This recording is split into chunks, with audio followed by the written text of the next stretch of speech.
Hola y bienvenidos a nuestra cita con Euronews hoy en este miércoles 9 de septiembre. Destacamos entre las noticias del día el devastador incendio en el campo de refugiados de Moria, en la isla griega de Lesbos.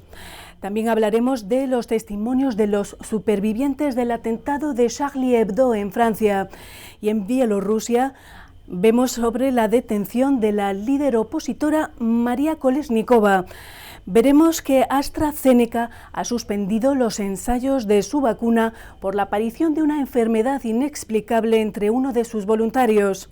Y cómo Perú empieza a ganarle la batalla a la pandemia. Todas esas noticias y muchas más, pero antes que nada, vamos con los titulares. La farmacéutica AstraZeneca suspende los ensayos de su vacuna contra la COVID-19 tras aparecer una enfermedad inexplicable en uno de los voluntarios.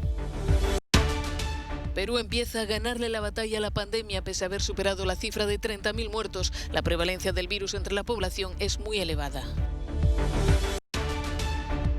Un incendio provocado por los migrantes destruye el campo de refugiados de Moria, en Grecia. Lukashenko advierte que si Bielorrusia cae, Rusia caerá después, mientras prosiguen las protestas contra la detención de María Kolesnikova. Testimonios desgarradores de los supervivientes de Charlie Hebdo en el juicio han desgranado el horror de la masacre terrorista en la revista satírica francesa. AstraZeneca interrumpe los ensayos clínicos de su vacuna contra la COVID-19 por seguridad. Lo ha hecho después de que uno de los participantes haya desarrollado una enfermedad potencialmente inexplicable que podría ser un efecto secundario grave. Según el sitio web StatNews, la persona afectada reside en el Reino Unido y esperan que se recupere. El parón en los ensayos de esta vacuna desarrollada por la Universidad de Oxford es un golpe duro para numerosos países que esperaban su llegada a principios de 2021, en particular los latinoamericanos, como explica el subsecretario de Salud de México. Pues la consecuencia puede ser que se retrase el momento de llegada de la vacuna, no empezar a especular sobre la seguridad en general de las vacunas y en particular de esta, que es la que está involucrada. Argentina y México firmaron en agosto un acuerdo con AstraZeneca para elaborar entre 150 y 250 millones de dosis y distribuirlas al resto de países de Latinoamérica, salvo Brasil. Esta vacuna estaba considerada una de las más avanzadas del mundo. Se estaba probando en decenas de miles de personas en Estados Unidos, Brasil y Sudáfrica, después de que los ensayos hubieran dado resultados positivos en los voluntarios del Reino Unido. Sin triunfalismos y con mucha cautela, Perú empieza a levantar cabeza. El país parece que le está ganando la batalla a la pandemia de coronavirus. El número de nuevos casos detectados cae de forma generalizada, al igual que la mortalidad y los pacientes hospitalizados por complicaciones de la COVID-19. Un optimismo prudente se extiende entre los peruanos, que han sufrido la mortalidad relativa por el virus más elevada del mundo. El martes superaron los 30.000 fallecidos para una población de 32 millones. Casa por casa, las autoridades realizan test en una operación bautizada con el nombre de Taita, padre en quechua. Nosotros en estos momentos no podemos bajar la guardia. Lo que nosotros queremos es identificarlos tempranamente. No queremos que se vayan a complicar ni que estén hospitalizados, ¿no? Estas grandes intervenciones, realizadas en varias zonas del país, han servido para constatar otro hecho, la altísima prevalencia del virus. Se estima que más del 25% de los habitantes de Lima y Callao, que concentran un tercio de la población, ya se han contagiado. Estoy acá en mi casa y evito que sea muy urgente, ¿no?, para poder salir, pero así nomás no salgo, porque ya viví la experiencia. Pues. Ya, bueno, esto me parece pues bien porque ya era para que lo hagan desde antes, ¿no?, para que así evitar más contactos. No obstante, el mensaje oficial es que hasta que la población esté vacunada no habrá regreso a la normalidad. En ese sentido, este jueves arrancan los ensayos de la vacuna del laboratorio chino Sinopharm. La semana pasada llegó al país un equipo de científicos chinos con el material. En Perú se probarán 2 cepas distintas del virus. A 2.000 voluntarios se les aplicará la cepa de Wuhan, a otros 2.000 la de Pekín y 2.000 más recibirán un placebo. La imagen del día es la de este hombre, Arturo Fernández, alcalde del distrito de Moche, en Trujillo, que ha enviado una carta al presidente de Perú, Martín Vizcarra, marcada con la huella ensangrentada de su mano, para condenar la política adoptada por su gobierno en la lucha contra el coronavirus. Representa las cientos y miles de muertes aquí en el Perú. Señor Martín Vizcarra, con mi sangre que representa la sangre de todos los peruanos, le dejo esta carta.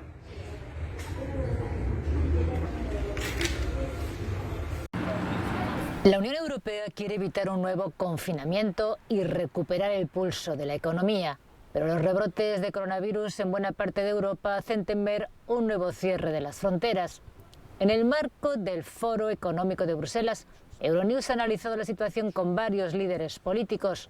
Valdis Dombrovskis, que acaba de hacerse cargo de la cartera de comercio, confía en evitar los confinamientos. Estamos lidiando con una pandemia aquí y ahora, por lo que necesitamos apoyarnos en la opinión de un epidemiólogo.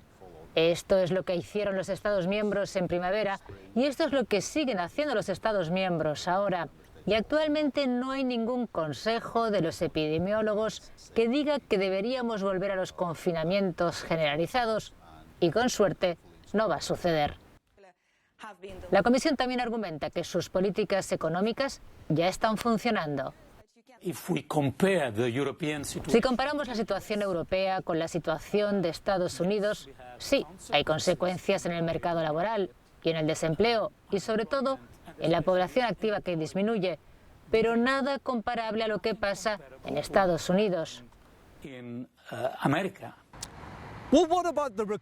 La recuperación en forma de V ha sido sustituida por una que se asemeja a la letra K, una recuperación donde los más ricos emergen en mejores condiciones, donde los empleados de oficina conservan su trabajo, pero los camareros lo pierden, donde Alemania tiende a ser más fuerte e Italia más débil. Pero el presidente del Consejo Europeo argumenta que el fondo de recuperación ha sido diseñado para evitar esto. Estoy convencido de que nuestra decisión, el hecho de que hemos movilizado 1,8 billones de euros para los próximos 2 años, el hecho también de que hemos movilizado subvenciones para apoyar a todos los Estados miembros, especialmente a las regiones más afectadas y a los sectores más afectados, es la mejor demostración de nuestra voluntad política para que haya más solidaridad. Europa tiene un plan para relanzar la actividad económica, pero con la pandemia acechando, está por ver si los mecanismos movilizados y que todavía no han llegado a los estados serán suficientes.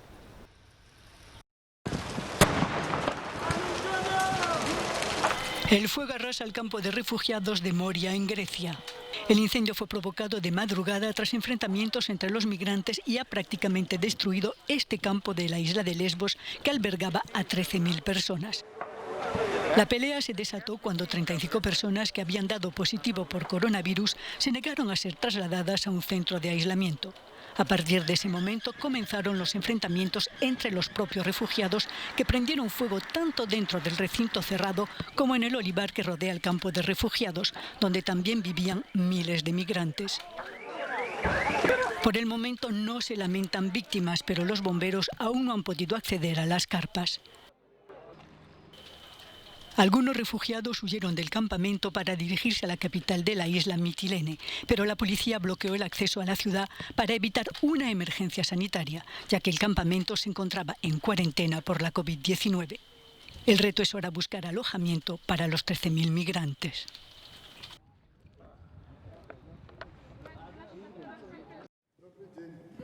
Alexander Lukashenko se mantiene firme y sin intención de dimitir a pesar de las intensas protestas por su controvertida reelección. Tras culpar a Estados Unidos de instigar las manifestaciones, lanza ahora una advertencia. Si Bielorrusia cae, Rusia será el siguiente.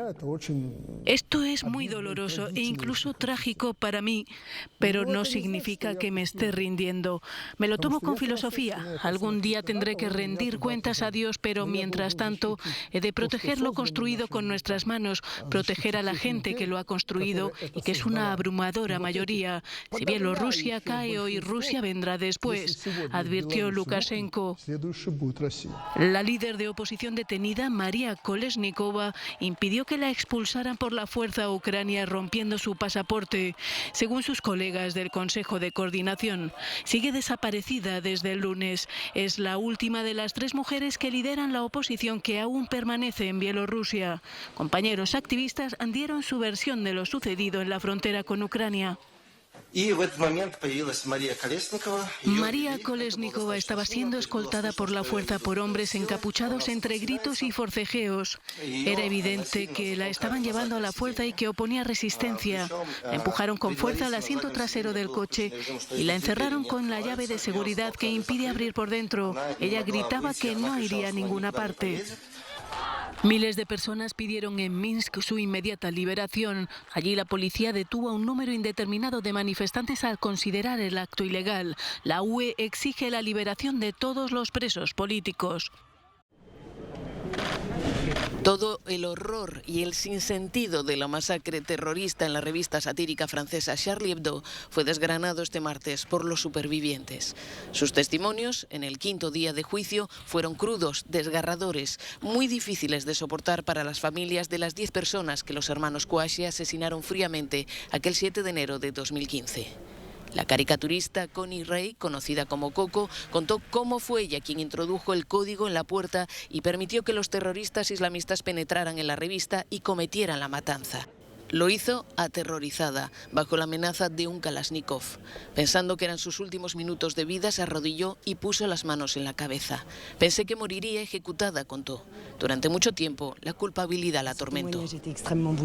Su testimonio fue desgarrador, afirma la abogada de Coco. Como ella misma dijo, durante varios años no pudo hablar de ello. Hoy ha sido la primera vez que ha podido relatar lo que vivió.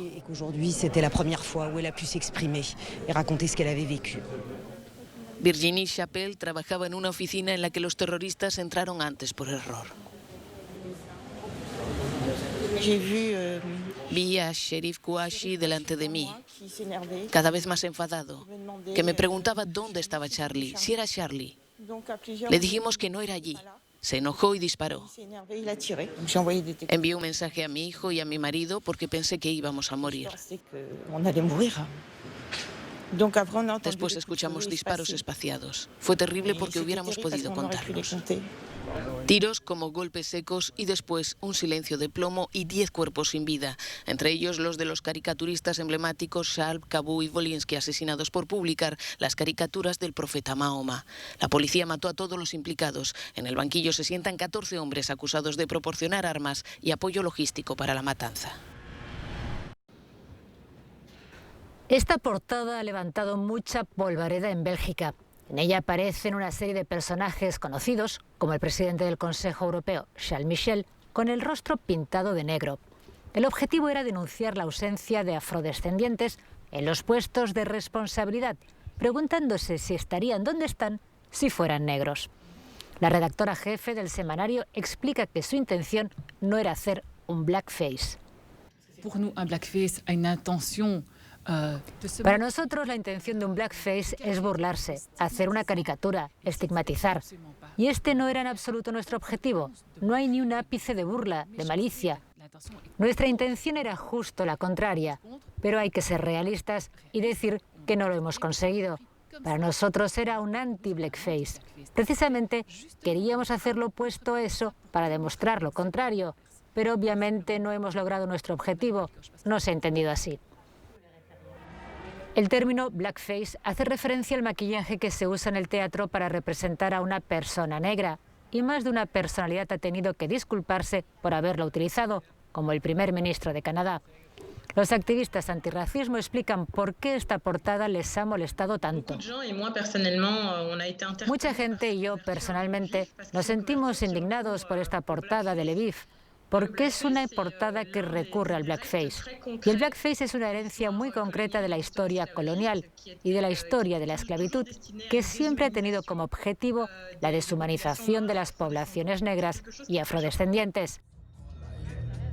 La idea del artículo nace a raíz del movimiento La vida de los negros importa y denuncia que en Bélgica los afrodescendientes brillan por su ausencia en los puestos de responsabilidad, ya sea en el mundo de la política o de la magistratura. Cabe hacer la misma constatación en las instituciones europeas. La Comisión quiere introducir cambios. Esta portada no es seguramente la forma más correcta de hacer las cosas, pero creo que el fondo del artículo es realmente importante. Hay un problema porque mucha gente equipara el hecho de ser europeo con ser blanco. Y también tenemos un problema en la Comisión Europea, porque somos demasiado blancos. Así que creo que esta es una cuestión importante que debemos plantear, debatir y abordar, porque hay que hacer algo al respecto. Necesitamos representar a toda Europa. La presidenta Ursula von der Leyen ha prometido un plan de acción para que Europa pueda predicar con el ejemplo. California arde por los 4 costados y lo hace como nunca antes, con las llamas espoleadas por fuertes vientos y un intenso calor. Y hay más de 8.000 kilómetros cuadrados calcinados, lo que para este momento del año supone un récord en más de 3 décadas. Es la segunda ola de incendios que azota California este verano, pero a diferencia de la de agosto, que se concentró en el norte del estado, esta vez la peor parte se la están llevando el centro y el sur, con 2 grandes focos cerca de Los Ángeles y San Diego y un tercero en la Sierra Nevada, el que avanza más rápido. Este fuego ha quemado decenas de casas en el pueblo de Big Creek y ha obligado a evacuar por completo a la población de O'Berry, de 2.500 habitantes. También han tenido que evacuar en helicópteros militares a cientos de civiles atrapados en zonas de acampada en el Bosque Nacional Sierra. La frecuencia de los incendios se ha duplicado en California en los últimos 40 años. Una California cada vez más seca, lo que numerosos expertos atribuyen al calentamiento global. En Nueva York, el proyecto Un Billón de Ostras prosigue la construcción de su vivero gigante, iniciado en 2014. Este verano, los voluntarios de esta iniciativa ecológica han introducido 65 millones de ostras. Su objetivo es llegar a los 1.000 millones en 2035. Hace unos días instalaban un vivero con 15 millones de crías de moluscos en el río Bronx.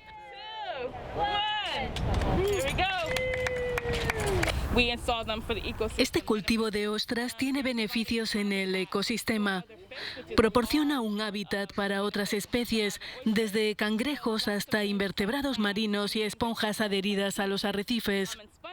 Con este arrecife además se puede atenuar la violencia de las olas en caso de tempestad y también crea un ecosistema que filtra el agua y beneficia la biodiversidad.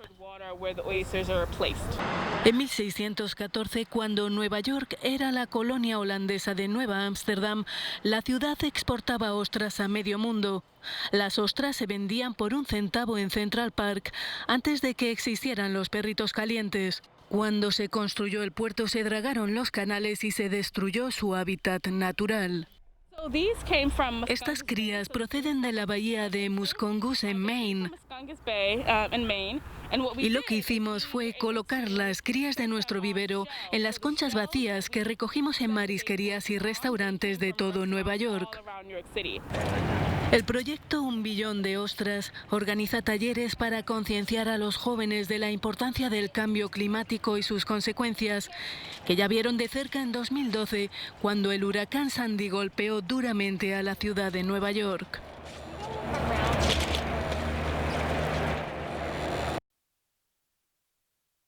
Un aparente error administrativo de la Casa Blanca ha llevado a Europa parte del dinero que estaba destinado a los bolsillos de los ciudadanos estadounidenses más castigados por la pandemia. Decenas de jubilados europeos han recibido generosos cheques firmados por Donald Trump. El austriaco Manfred van Reiter recibió $1.200. Después de graduarme en la escuela secundaria, pasé 3 años en Estados Unidos. Y cuando hice mi solicitud de pensión en Austria, le dije al seguro de jubilación que tenía algunos meses de pagos del seguro en Estados Unidos. Así que finalmente recibí una carta que decía que me darían unos $85 al mes. El error administrativo no se limitó a los cheques enviados a jubilados extranjeros. El gobierno estadounidense envió las mismas ayudas a más de 1 millón de ciudadanos que ya habían fallecido. Van Reiten nunca olvidará el momento en que abrió su sobre.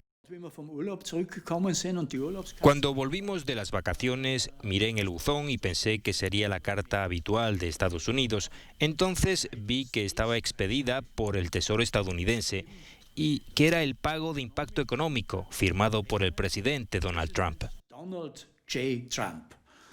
Para mayor sorpresa, su esposa recibió un cheque similar, pero ella, a diferencia de él, no había puesto un pie nunca en Estados Unidos. Parece que los enviaron a todos los pensionistas que había en su base de datos. 3 días después el dinero estaba en nuestra cuenta. No está claro cuánto dinero ha enviado de forma equivocada la administración Trump, pero parece seguro que renunciará a recuperarlo por los costes que conllevaría hacerlo. Ya nos despedimos, les invitamos a seguirnos a través de nuestras redes sociales. Les dejamos con nuestro No Comment del día. Gracias por seguir con nosotros la actualidad europea e internacional.